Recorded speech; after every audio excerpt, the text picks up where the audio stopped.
A sneak peek at what's coming up next. Is, believe it or not, Deadpool. He always goes, maximum effort! Because I was in the place I was in, because I was thinking about myself the way I was thinking about myself, because I was emotionally kind of raw over the last 2 months, somehow when he says, right before he runs out to go fight the main bad guy at the end of the first one, and he goes, maximum effort! For some reason, that kind of clicked with me, and I was kind of like, fuck, I don't put effort. It's also that I need you to be specific with me, because if you leave stuff up for interpretation, I might not interpret it the way that you want me to. But that right there is what I was going to say is, like, you could preface something with, I'm just looking for clarification, or you could preface it this way, which to me, I think is actually more to the point. Okay. I want to make sure I don't misunderstand you. I would like to introduce a new segment that I would like to call Ask an Asshole. You see, Nick here is a self-proclaimed asshole. He's a resident asshole. So I thought maybe once in a while on this show, we could get his opinion about whether someone's an asshole or not.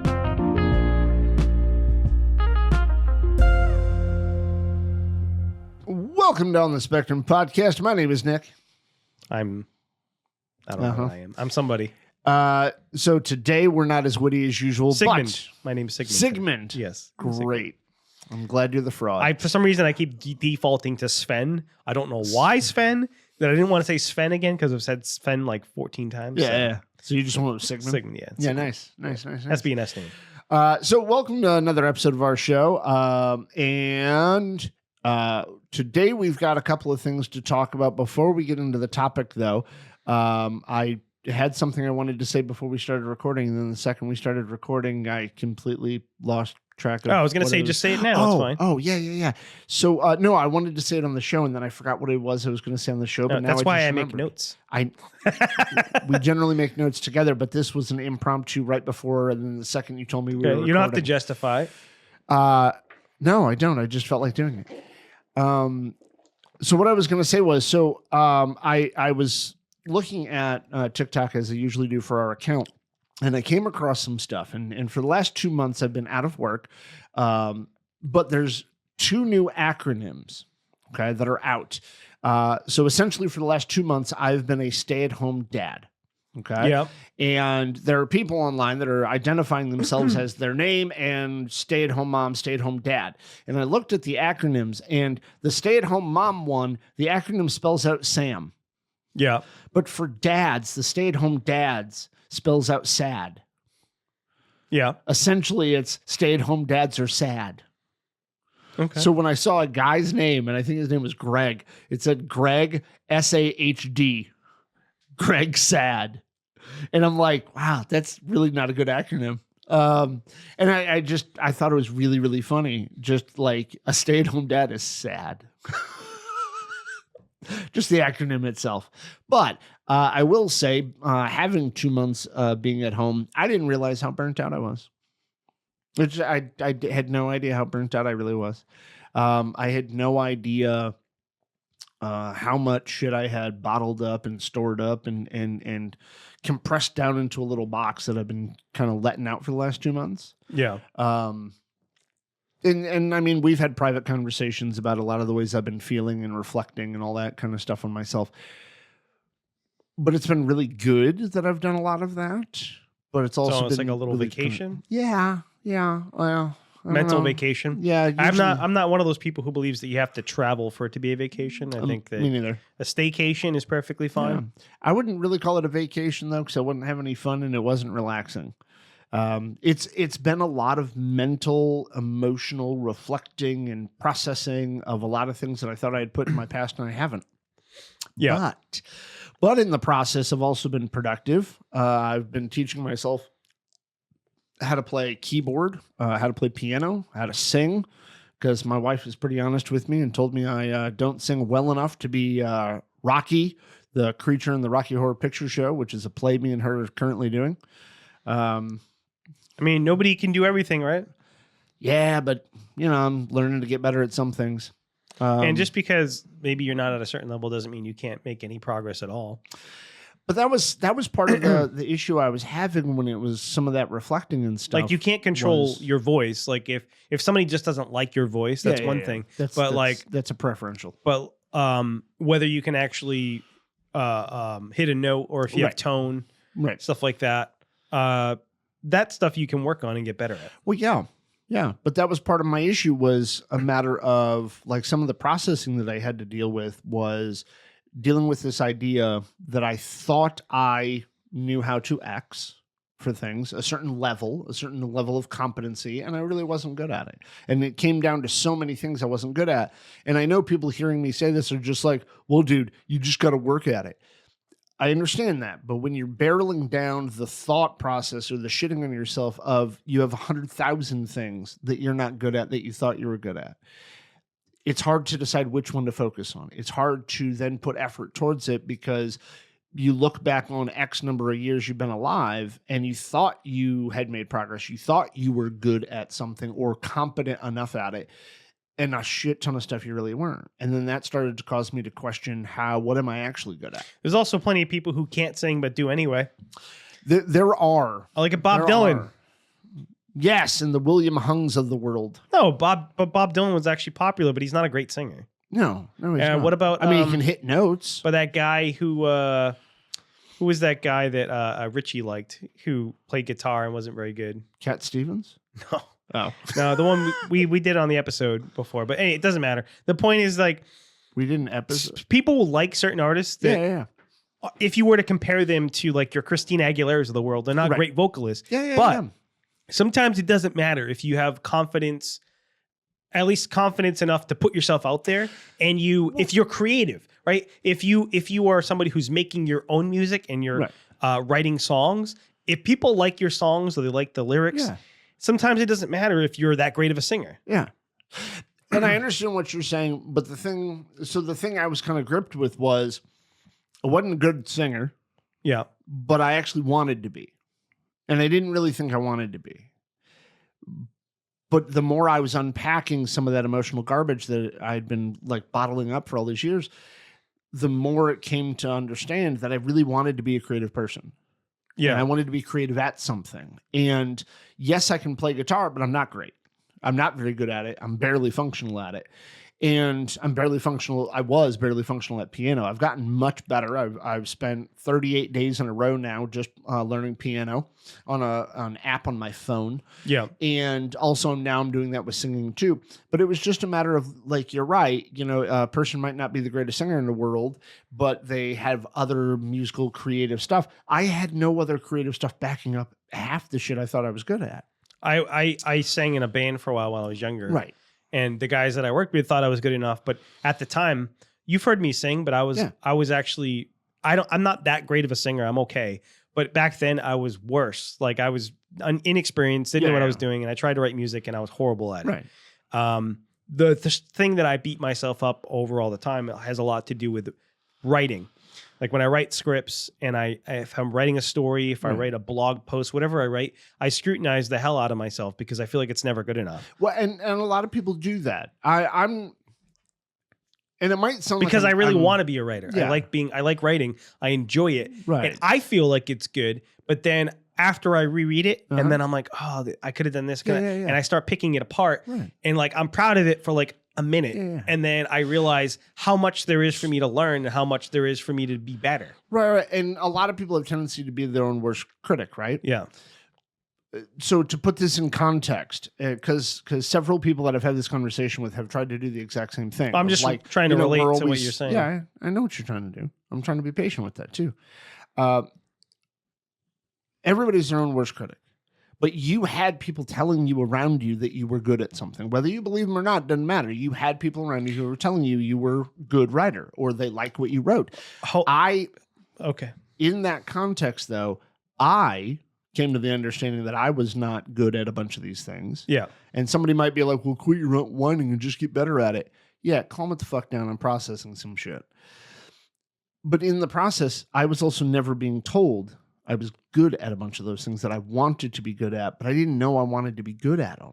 I denied that to myself, that I wanted to even be good at it. And so, like, I stopped a little over a year ago. I stopped singing karaoke with everybody because I was like, I'm fucking shit. But at that time, I was being. I still enjoyed when you did it, even if your singing wasn't the greatest. But karaoke is not about being great; it's about having fun and about but I want to be good. Like at if you're like not karaoke per se. I want to if be you're good at having singing. fun and you're enjoying the song, people will enjoy it. There's people who get up and do karaoke are good singers, but people enjoy them doing it because they're having fun. Right. Because it's also depending on why they're there to begin with. Yeah. I wasn't there to entertain people.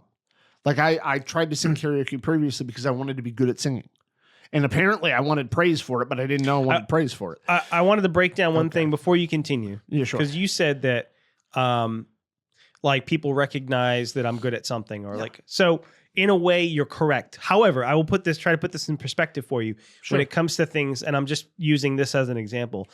If you were to give me praise about something that you yourself don't know much about, then to me, it's not necessarily as meaningful. It's like, for instance, I don't know shit about roasting coffee and you roast coffee. If I say, hey, Nick, your coffee was great, but I really don't know if your coffee's that great because I just know like if it tastes okay or not, but like I don't know as much about coffee. So me criticizing or analyzing your coffee, even if I'm giving it praise, like I don't know what the fuck I'm talking about. Like if you say, hey, Steve, I like your video editing, but you don't know as much as I do about it, or you don't understand much about it, then like, there's, you know what I mean? Like, because you don't know as much about that particular thing. Same thing with writing. If people say that they like my writing, but they themselves don't write or they don't understand a lot of it, then it's like, I appreciate them saying they like it or think I'm a good writer, but there's a lot of stuff that they don't understand because they don't have that other knowledge. But even people who write, who are around you have given you praise for it. But they're not people who are professionals. I like how you put all these qualifiers on shit that diminishes all level of progress and praise. There are people that I know who write professionally who have never given me any sort of praise. Okay. Who actually write at least semi-professionally. I know a few. Somebody who actually has awards. Somebody who has an actual title and position and has never said anything positive about my writing. Also somebody that I know who's a publisher who has expressed interest but never actually said anything nice about what I've written. Okay. So unless they have the credentials, then their praise of you doesn't mean shit. It's not just the credentials, but it's also like if you're talking about somebody who casually writes, I wouldn't consider them like a writer. If they just occasionally write something. Then you're not a writer. You casually write stuff. I do, but I've been doing it for a long time and I've written a lot more stuff than most people.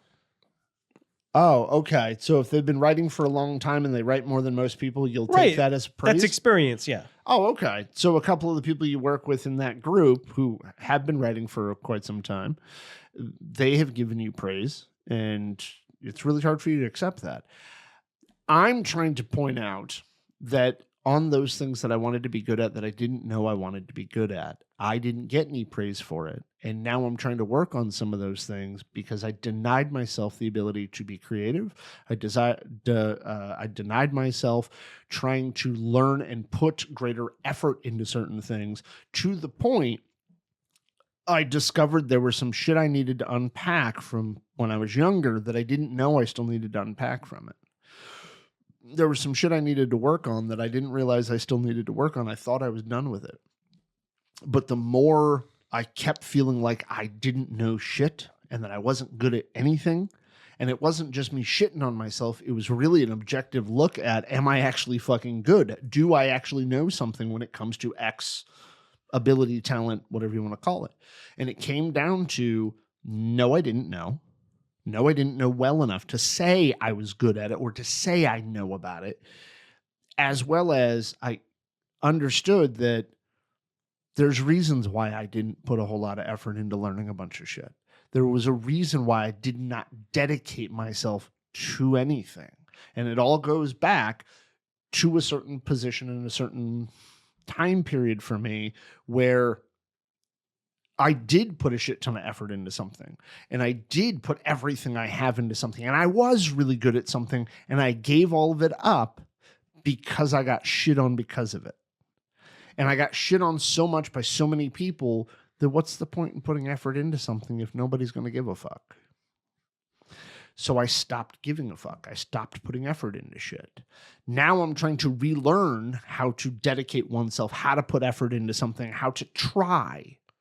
And the thing about it, like one of the things that actually got me around to this and started me on this path of learning more about piano and learning more about singing and two other things that I've been working on too is, believe it or not, Deadpool. The Ryan Reynolds movie. Yeah, I've heard of it. Good. I'm glad you've heard of it. Speaking of which, part 3, fucking awesome.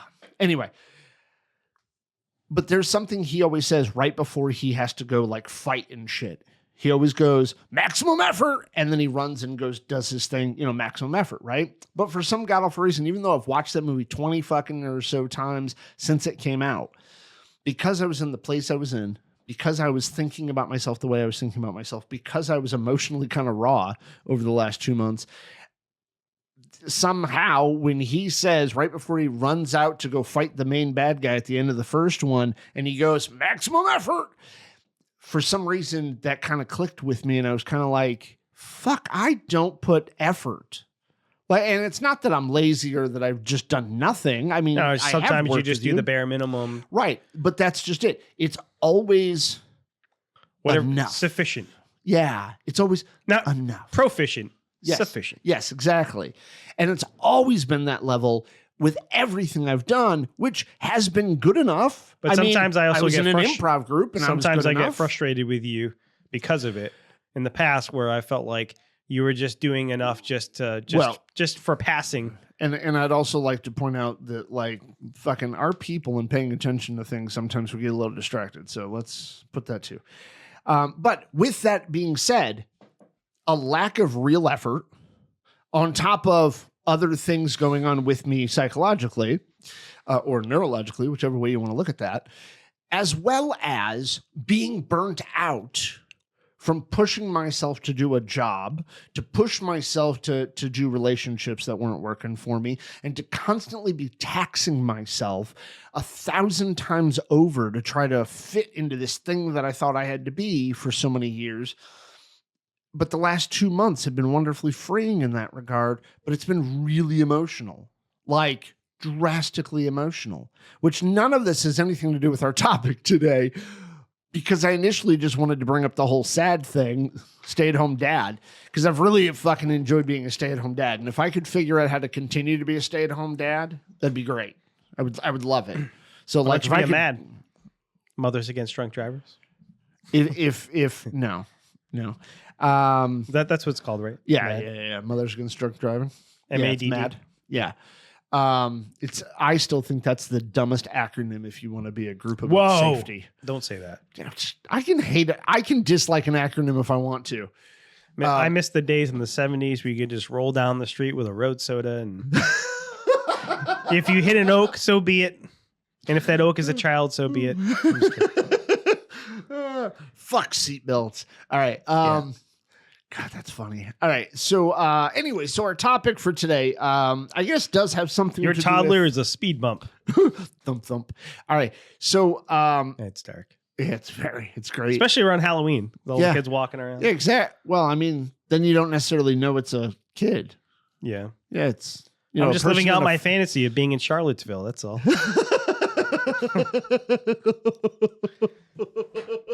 Remember the guy running? Oh yeah, I do. I remember. All right. What was the one? What was the one where the guy ran through like a whole a crowded like city street? It was like during Oh, that was a Black Lives Matter. Was it during BLM? Yeah, it was a BLM thing, and the person was just pissed off because they had to go to work or some shit.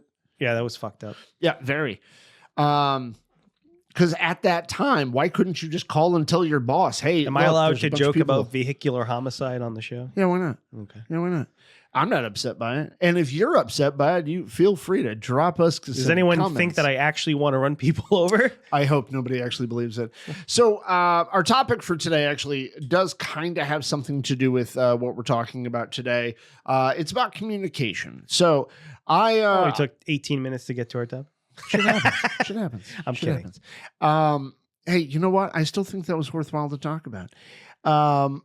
So our topic for today, now that we're finally getting to it, is I've been watching a few TikToks because I'm the one who goes on a bunch of our social media stuff regularly. And I've been seeing a lot of autistic creators, or newer autistic creators, I should say, ask the question, has anybody figured out how to question or ask for clarity from a neurotypical person without them thinking you're arguing or disagreeing with them. And I thought today's topic could be about communication because me and Steve are in a place, not just in our lives age-wise, but also because we're late diagnosed. Me and Steve have had to figure out how to navigate some of that jazz. So I thought it wouldn't be the worst idea to talk about how we figured out how to navigate that, and also maybe, give our experience to other people who may or may not be listening and help them maybe figure out how. Because in the workplace, or even with your partner, especially if your partner is not neurodivergent, but even if your partner is neurodivergent, there's still a communication difference between the two of you. So it might be a good idea to figure out some different strategies in which to communicate with one another. I can tell you one of the things that I've done, I've kind of overcorrected, and it's become a problem for me sometimes, is I have a tendency to over-explain. I think that comes from all the miscommunication problems I've had in the past. So sometimes I tend to over-explain myself, which people can find annoying. It's not really a problem per se, but like I'll have people at work, if I'm over-explaining, they'll like cut me off or just try to like shut me down because they're like, I don't need all that detail. Yeah. And so they find it a little bit annoying. They're like, too. it's just unnecessary to tell me all this stuff. But for me, it's a habit that I have that's hard to break out of, but it probably stems from under-explaining things in the past or being misinterpreted and people getting, Yeah, I think it more comes from the misinterpretation because I know when so I can break down my communication styles between 3 decades of being an adult. In my 20s, I did exactly as you explained. I over-explained everything. I would tell people so much so that I gave them not only too much information, but sometimes information that had nothing to do with nothing. And then in my 30s, I retracted all that, right? I gave them what I felt was a good explanation. And if they didn't understand it, well, that's on them. And I put everything onto them. And in my 30s, there was a lot more communication issues. And then now in my 40s, I'm trying to hit that middle ground, that gray mid spot between the two. Yeah. I'm trying better at it. I mean, granted, when I was a kid, I was horrible at explaining shit. I think as far as the question you asked initially, though, Yeah. Asking for clarification without seeming argumentative or like you're debating them, there's no real easy answer. The only easy answer is the obvious one, in my experience, which is to preface the questions by saying, listen, I'm just asking these questions for clarification. I don't want you to think that I am questioning you, especially if it's like a boss or somebody. Right. So let's say you're asking, because I've had this situation happen where I'm asking my boss questions. I will say, hey, I just have some questions. Like, this is not me questioning you. I'm just asking for clarification. Sometimes they will still interpret it in a negative way, even though you prefaced it that way. Yes. But there's not much you can do at that point. If you've let them know, I think eventually if somebody gets to know you well enough after you spend enough time working with them, if they're a decent human being who isn't brain dead, they'll figure out that this is how this person is, and they're not trying to be a jerk or they're not questioning me. They'll realize that you're honest or the intent that you're telling them is your true intent. So I will say too, like when you ask somebody for clarification, they might interpret it, and I don't know if this is 100% true, but it sounds to me, because I've had people ask me for clarification who did actually intend it this way, which is why I think maybe it sometimes is perceived this way. If you ask for clarification, the other person might interpret that you're saying that they did not say it clear enough or that they did not say it well enough. So their own insecurity might crop up, right? Which is where they might think you're being argumentative or questioning what they're saying. A different way to approach it, and I agree with preface. I preface also what I said about your wife, which is why I told her that that when she's explaining things to me that I need more detail. Yes. And I didn't blame her for that, even though I told you what I said. Sometimes I think she can be better at explaining things, but also it's not 100% on her. It's also that I need you to be specific with me, because if you leave stuff up for interpretation, I might not interpret it the way that you want me to. Right. And I have to tell people that on a regular basis. I had somebody say, I really want to explain something to you. And I said, great, please be as detailed as possible because I might not get it otherwise. But that right there is what I was going to say is like, you could preface something with, I'm just looking for clarification, or you could preface it this way, which to me, I think is actually more to the point. Okay. I want to make sure I don't misunderstand you. Yeah. So you put all the onus on you, right? I've had times where I was looking for clarification and I said, let me see if I understand you correctly. Here's what you're looking for. And so I paraphrase it back to them, right? But I always start it with, let me see if I understand you. That way you're putting onus on you and the other person doesn't think that like they may have lacked in the explanation. That's probably good advice. Well, I mean, it's good advice. And when I say but, I don't mean like... Yeah, you're not trying to cancel I don't mean out. but. I'm just saying I feel like we shouldn't have to do that. But I the way that most people... think and the way that people act, they might interpret it. So it's like kind of covering your own ass by saying it that way. Yes. Trying to hack the brain the way that people respond in an emotional way. You're trying to like get ahead of it. Basically, you're I can't. There's a word I'm trying to think of. Same thing with me calling myself an asshole ahead of time, and then when I say something that somebody interprets as being mean. Yeah, I already told you I was an asshole. Setting the tone. Yeah, exactly. Setting the table, whatever you want to call it. Right. Which is a wonderful idea. And for anybody who agrees with something Steve just said a second ago, which was maybe we shouldn't have to. Yeah, but they have to as well. Just like Steve asking Natalie for more explanation, it goes both ways. Both sets of people have to explain. When I say we shouldn't have to, what I mean by that is if I'm working with somebody who knows that I'm on the spectrum, then they should, like me having explained myself to them and me saying that, hey, I'm just trying to clarify. Yeah. Like, I feel like at that point, you know that I'm on the spectrum. I've told you that I need clarification. Why do I have to? Because us being ourselves is already emotionally taxing enough. And now you're also putting another layer on top of it where I also have to be super concerned about your feelings, even though I'm asking for clarification for my own disability or whatever you want to call it. But they have to be mindful of making sure they explain enough so you can get it. Unlike Larry over here, that they barely have to say anything, and Larry just knows. Well, I can fill in the gaps if you want, but it might not get what you want. But that's what I mean, though. Like in that regard, they have to do more work too. And I'm not trying to make excuses or give defense to neurotypical people, but it's just this. I'm pretty sure you've had this experience too. When we tell somebody that we're on the spectrum or we're autistic, right? They don't 100% understand what that means. They don't understand what it means for us. Oh, even people who have autistic kids don't know what the fuck they're talking about. Right. Or even other autistic people. Like me and you are still I don't mean trying that to be insulting to parents, but there's a lot of autism moms. I don't mean to single out moms in particular, but he means autism parent. Well, yes, but it's usually the moms are usually the ones you see talking about it online. Yeah, most of the time. But you have these people out there saying all this crap that is spreading misinformation and sharing crap that's not true. Yeah. I had a customer come into my store who had an autistic daughter in the store with her. Yeah. And was saying that she wished she didn't get her vaccines. Yeah. Got it. So I'm not saying all autism parents are like that, but there's a lot of people out there who, still believe in all that crap. There are. And I think, and I'm going to come back to topic in a second, but I think combating them with arguments and calling it misinformation puts them on the defense, and we actually ruin an opportunity to. I also wasn't going to argue with a customer about it, so I was just I just ignored it. And her daughter was very cute, very sweet.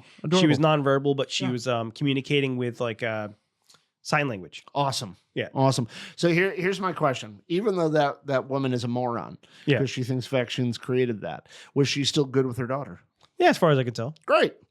That's the other thing too. Like somebody can have a horrible belief of something and still be good with somebody. Right, but it may be but her opinion might actually be harming other people because she might convince other people not to get their kids vaccinated. Yeah, well, those people are dumb for not doing their own goddamn research. And that happens often. Come on. So anyway, back to our topic, because I do want to talk about misinformation at some fucking point, maybe today. And later, I have a whole thing that I wanted to talk about as far as like the fact that people filling in the gaps because they don't know certain things. Yes. But yes.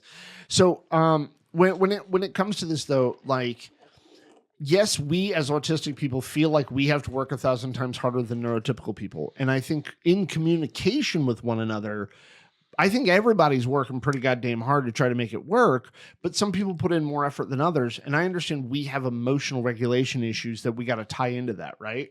But just on a communication basis, neurotypicals do actually give us preemptive stuff, like we're saying, but we have to say it out loud. But Surprise, motherfucker. Yeah, but they do give us preemptive stuff. Okay? Yeah. They just don't necessarily vocalize it, but that's part of their communication style. For us, we've got to be more wordy. And, oh my God, I have to remember to tell people every single time that, just so I understand. Yes, you do. What if And I wear a yes, it sticker? sounds like a lot Hi, of my work. name is Steve. I'm autistic. Yeah, but what does that mean to half the people I know, out I'm there? just It doesn't kidding. mean shit. But that's Because they expect part you to be of- playing with trains and drilling on yourself. That's their interpretation of autism. What's wrong with trains? Nothing. They run on time like my intestines. Yeah, exactly. They poop I the like same time every times. day. Come on. I like trains. Come on. Anyway, I don't like trains like that, but still. The You like point to of- run a train? Nope. Nope. I just like to be the door guy collecting the money. Oh, Anyway. I don't know why, but a random thing just popped into my head Yeah, okay. about your. I think somebody was asking me a while ago about you being bisexual. Yeah. And they listened to our show Yeah. and they said he doesn't seem very LGBT. Oh my God. But what I was reminded of, I was on Reddit the other day, Uh-huh. and I like to look at the dating ones just because I find them entertaining. Yeah. People post stuff from Tinder. They post like their interactions on dating websites and dating apps. And there's this guy, and he was a relatively attractive dude, younger guy. So he's good looking. His bio, but his sexuality is listed as bisexual. Mhm. And he doesn't get any matches. And in the comment section, you look at it, and people have all these different reasons why they think he's not getting matches. But if you look at the controversial comments, I do think that there is a bias against bisexual men, Yes. and a lot of women don't want to date a bisexual guy. Yes. And so that was just popped into my head. Sorry, I don't So- know why that popped into my head, So but hetero men like dating Yeah. bisexual women because they think there's a chance to get another woman in bed with them. which is Women, stupid. yeah, it's a dumb idea because very few bisexual women. And I'm saying very few, not all. Well, a very lot- few a are lot of- actually into that. Unless they're polyamorous, whatever. yeah, But yeah. a lot of bisexual people are not polyamorous. They're Right. monogamous, Right. just like a lot of straight people. like the vast majority of human beings on the planet. So, like, why would you think that? And I don't know. To me, whatever. No. You told me that, and I'm sorry I spoke over you, the reaction. But you told me that this person said I don't look bisexual. I don't know if they And- said because I don't know if they know what you look like. I think because they Or listen. I don't sound They like listen to the podcast. They Yeah, didn't yeah. actually watch it. Yeah, and they they were didn't see me watching. suck dick, so they didn't believe I have. They listened to some of our first episodes, which didn't Yeah. have video. No, they were just audio. Yeah, right. So I actually, once you told me that, it actually stayed on my mind for a while. And so I ended up talking to our friend Marla about it. And Marla had the same question that I had, which is, what does bisexual look like? Now, we all know the stereotype about gay, right? About gay men or lesbians for that matter. There's a derogatory stereotype about both. And she's met Twinkies, like young gay Yeah. men who are all like Twinks? yeah, there you go. I've never heard them called Twinkies. A twink is just like a Yeah, twink. skinny- That's what I meant. I meant to say twink. My bad. Skinny, effeminate. young, effeminate. Yeah, yeah. but that's the stereotype, right? And Marla was saying that all that, but what the fuck would a bi male act like? What does a bi female act Stephen Bonnell, like? Who? Destiny. Oh, Destiny. Yeah. Oh, Destiny identifies as bi. Yeah, actually, so I've been using Twitter a lot more recently, and I follow his page. you have. I follow his page, and I follow I follow people all over the political spectrum and everything. But I find some of the political arguments. I usually try to avoid it, but lately I've been diving into it. Yeah. With the political arguments, and he's been harping on the Trump stuff a lot, like Yeah. pointing out all the horrible shit and January 6 stuff, whatever. Yeah. But so conservatives will reply to him, and their responses to him have nothing to do with his argument. They're just like, somebody said that he likes to swallow other men's cum. Was like an argument. He said Okay. something negative about Trump, and that was what the guy's response was. Okay. And I clicked on this guy's profile, and it's like this stereotypical, like redneck looking dude with a red beard, Yep. and he's smiling in it, and his teeth are kind of like stained or whatever. And my response to him was, well, it looks like you whiten your teeth with it, which was my comeback. But like, yeah, I don't know. I've just been, but he's bi, so people attack him for being bi, but they also attack him for being polyamorous because he was married, but he and his wife would both sleep with other people, even though they were married. So people call him a cuck, and then they talk about make jokes about him being gay. And so a bunch of things they don't actually understand. Right. But it's they don't actually address his arguments. They just insult him. Of course not, because they don't have a comeback for it. They call him a cuck, and they talk about I mean, there's probably a valid thing they could have said, but they didn't know it. They've actually said this on if you watch him go on, because he's been on like Piers Morgan and other shows. And they'll say it right in when people are debating him on TV. They'll say, "Oh, well, at least I don't let my wife sleep with other men and stuff like that." And yeah. I heard one, and actually, his response was, "That's all you got? Yeah, that's it." Yeah. And the person was like, "Well, I don't." And he goes, "Well, good for you." Well, so he was the one who wants to have an open, as far as I understand it, because all of his relationships have been open because he knows that he likes to sleep around. Okay. So he wants to be in relationships, but he wants the ability to do it because he doesn't want to cheat on people. Right. So he's like, well, I'm not going to make her not do it if I can do it. Yeah. So it's like, why would I be in a relationship with a woman and say, well, I'm allowed to sleep with other people, but you're not. So that's not fair. So here's a communication question for you, so we can get back on topic a little bit, but it has directly to do with that. How come we got to have, like happy, positive, neutral language? Why is it called an open relationship? Why can't we just say we want to go fucking?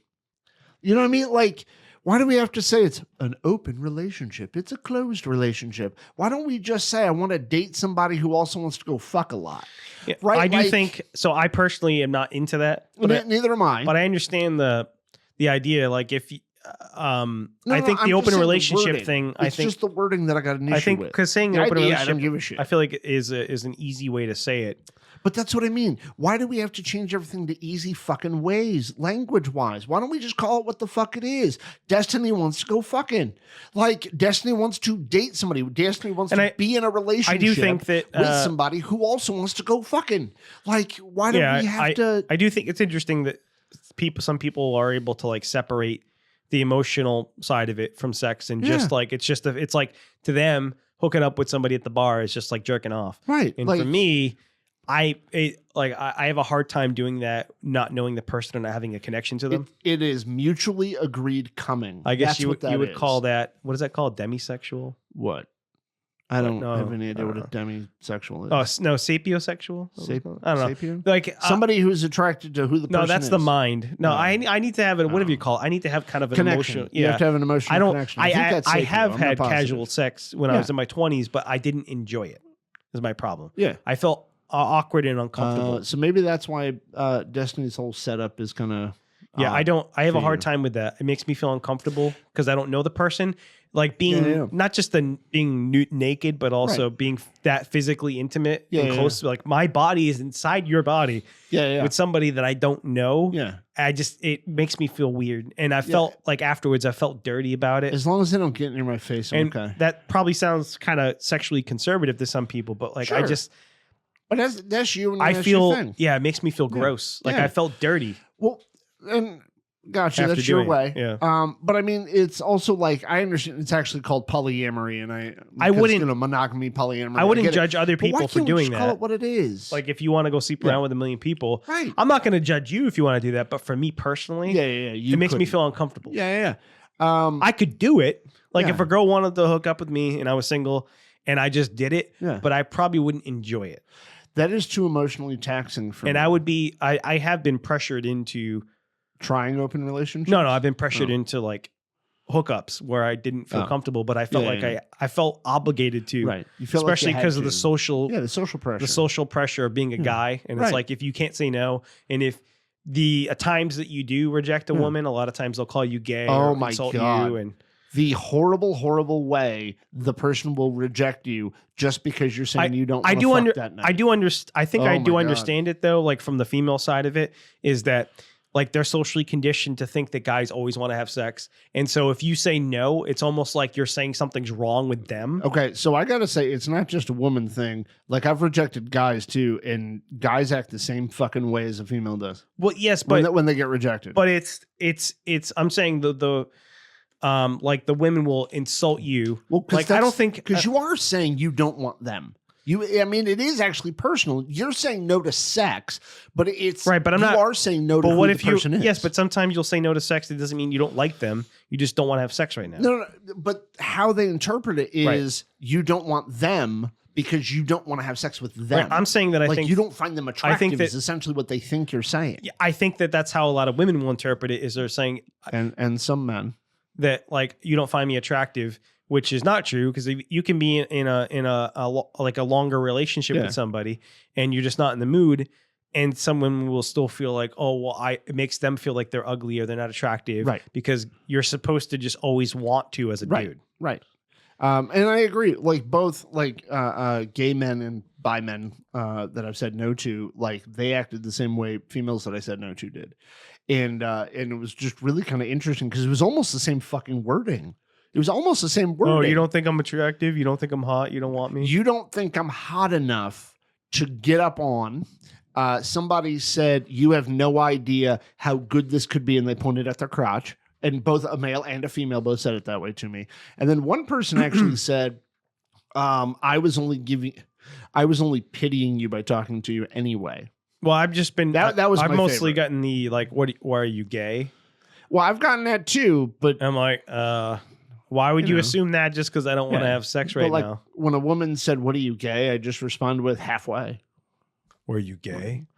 Like I always had something you don't funny like to say back. You don't like vaginas, right? Like okay, like every guy on the planet just wants pussy all the time, and there are men who are like that. Yes, there are men who are like that who will not say no to any given pussy they're offered, but that's not the majority of men that exist. And that's not even the majority of hetero guys. Like I know a bunch of hetero guys that won't sleep with anybody. I like how like any person who offers. I like how scattered brain this conversation has been today. Shit happens. Which is no, I'm saying I like it. Oh, good. I'm not being sarcastic. Good. Oh, but before we get too much further into the episode, I would like to introduce a new segment that I would like to call Ask an Asshole. You see, Nick here is a self-proclaimed asshole. He's a resident asshole. So I thought. Maybe once in a while on this show, we could get his opinion about whether someone's an asshole or not. So this particular post comes from Reddit. An asshole Comes from Reddit. Yeah. Reddit user Stunning Run 2599. Ooh, what you got, Stun Run? Am I the asshole for not making my daughter apologize to her teacher again for her impromptu costume? Hold on. We're stopping already? Yeah. Read that question one more time. This is not going to be very clippable. It will totally be clippable. Am I the asshole for not making my daughter apologize to her teacher again for her impromptu costume? I'm going to read the actual post so you know what she's talking about. Yeah, but I just want to say up front, no. But go ahead. All right, segment's over. Prediction. All right, segment's over. Let's move on. No, it's not over. Read. All right. Am I the asshole for not making my daughter apologize to her teacher again for her impromptu costume? 34 female. I'm the mother of two little girls, 6 and 4. My 6-year-old is a funny, happy, and curious little girl. She can be a bit rambunctious and ask questions or make comments without thinking about how they may impact people, which is something I'm trying to work on with her. My daughter loves her first grade teacher and talks to her all the time. Her teacher is pregnant and started to show. My daughter was excited when she learned that her teacher was having a baby and has been asking me and my husband all kinds of questions about pregnancies and babies. Yay. Today, her school let the kids dress up for Halloween. My daughter decided to dress up as Luna Lovegood from Harry Potter. I thought she would have a fun day and that her costume wouldn't cause any trouble. I got a call from her principal around lunchtime. Apparently, my daughter stuck a basketball under her robes, walked up to her teacher, and said she's dressing up as her for Halloween. When I heard this, I started laughing. I know my daughter, and I know she did this because she loves her teacher and probably meant it as a sweet gesture. Sadly, the teacher didn't take it that way. She said my daughter was being rude, disrespectful, and commenting on a pregnant woman's body. When we got to school, my daughter was crying. We had a meeting with the teacher, and the principal and my daughter apologized for the costume. The teacher was angry the entire time and kept telling my daughter how disrespectful she was and how disappointed she is. When we were leaving, the teacher told me that she expected another apology from my daughter in the morning. I said that my daughter has already apologized, that she clearly feels badly for hurting her feelings. I said she's learned her lesson and we don't need to continue beating her up for it. The teacher, again, started saying how disrespectful my daughter was, and I said I needed to go. Again, my daughter was crying and very upset about the situation. I think she's learned that it's not appropriate to comment on a pregnant woman's changing body, and I didn't think that I needed to press the point any further. I ended up taking her to get ice cream, and we had a fun afternoon, but she's asked me several times if her teacher hates her and if she's a bad girl. I'm very upset, and I'm not going to make her apologize again tomorrow. Am I the asshole? So, now that I've been given more detail, I think that teacher's a fucking asshole. So, A, it's a kid. B, the kid was not making a comment on that teacher's body. C, that teacher needs to get her head out of her modern, what are we, postmodern feminist, fucking fourth generation feminism bullshit ass. She wasn't making a comment about your fucking body. She was trying to look like you. Nick, I don't think you're qualified to comment on this because you're not a woman. I don't give a fuck. So that's what makes me the asshole. I have no problem with that. No, I think that little girl didn't need to apologize at all. I think the principal should have identified that it's just a little girl who's impersonating somebody. Isn't mockery the highest form of flattery? I don't, or impersonation or some shit. In this particular situation, I don't honestly understand how you would be offended by that. Because yeah, I don't either. That's what happens when you're pregnant. You get fat. Well, not even fat. It's just your stomach balloons outward, and that's where the baby is in your uterus. So like, if you stick a basketball in your shirt, that's kind of what a pregnant woman looks like, especially when they're late in their pregnancy. Yeah, some of them. Yeah. So like, I don't understand how it's offensive, but I don't either. I will also say that teacher being that pissed off about it, that teacher's got some issues of her own, like body image issues of her own that she was taking out on that little kid. Yeah. And I don't think the kid should have to apologize for that. Now, if the kid was like putting a fake knife to her tummy trying to stab it, then that's something different. But she wasn't. Well, why would you go there? I have no idea why I went that dark, but I did. I honestly no, I think the school and that teacher need to apologize to that little girl because that little girl was trying to show appreciation for the teacher, trying to say, hey, look, teach, I look like you. I like you so much. And now she's worried that she's a quote unquote bad girl. Like, fuck off. Teach her to express herself more so. I'm sorry, but this generation is going too far with being offended and disrespected. I agree with you. Development better 260. NTA, I'm amazed you didn't say anything like, wait, what's NTA? Not the asshole. Oh. I understand the hormones are making so you're blaming These are the controversial comments, which means these are the ones that people are downvoting. Oh, really? People downvoted. It's got -3 downvotes. Why are people downloading them? I mean, it has 3 downvotes. Or, yeah. Downloads? Downvotes. Oh, downvotes. I thought you said download, and I'm like, why would anybody download a comment?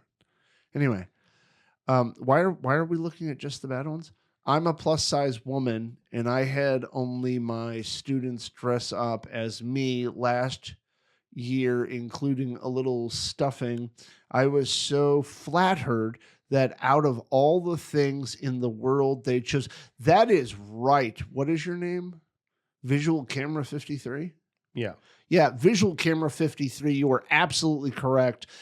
Own your truth. You're a bigger girl and you know you're a bigger girl and you were flattered by the kids trying to dress up like you because you're absolutely right. Of all the things in the world a kid could dress up as, they chose to dress up as their teacher. Like, come on. How is that not respectful? Yeah. Jesus. Especially in this instance, like this woman's talking about somebody adding stuffing to look heavier versus sticking a basketball to show a pregnant stomach. Right. Right. And it was.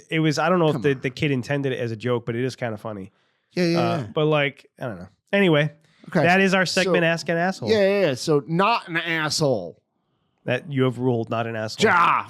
Okay. And my ruling's final. Should I get you a gavel? Fuck right. That'd be great for this segment. Okay. Oh, I love the idea. A little tiny one too. Not the asshole. Nick Yeah. has ruled. Yeah, that's right. Not the asshole. That was way more fun than I thought it was going to be. That's nice. I like it. Wait till we get to Old Man Yells at Cloud. Yeah, that'll be another segment. If you haven't noticed, I'm the star of all the segments because Steve is well-read, educated, empathetic, and compassionate, and I'm an asshole who yells at clouds. Oh, by the way, I had to explain to somebody what Old Man Yelling at Clouds is.